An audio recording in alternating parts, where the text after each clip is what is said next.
This is Forgetful Fred. Right now, he's sad. He's sad because he can't seem to remember his shopping list to bake his grandmother a birthday cake.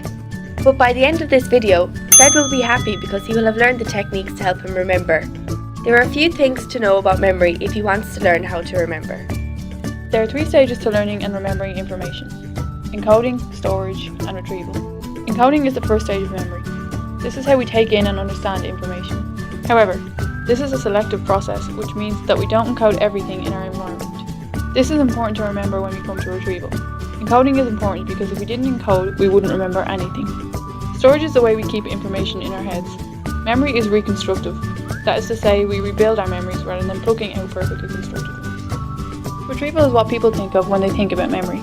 It is the process of remembering. However, we cannot retrieve everything stored in our noggins. Everything that is stored in our heads is available memory, but we can only use our accessible information. This is any information that we can retrieve. There are things we can do to help us make information accessible.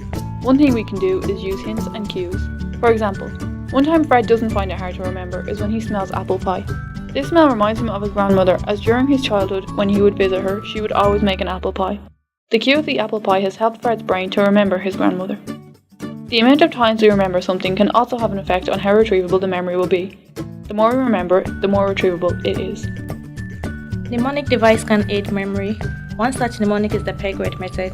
This involves memorizing a list of peg words which are usually words that rhyme with a corresponding number. For example, 1 gun, 2 shoe, 3 tree. You then associate these peg words with words you want to remember. To demonstrate how this works, we'll show you how Fred now uses this method. It's Fred's grandmother's birthday and he wants to bake her an apple pie. He's using the following associations to remember his shopping list. 1 gun, a gun shoots in a bag of flour. 2 shoe, a bag of sugar in a shoe. 3 tree, an apple hanging from a tree. Although the shopping list items will have to be practiced at first, it will become easier and quicker for Fred to remember the list of items that he needs. Fred now has the knowledge and one of the many mnemonic techniques he needs to help him remember.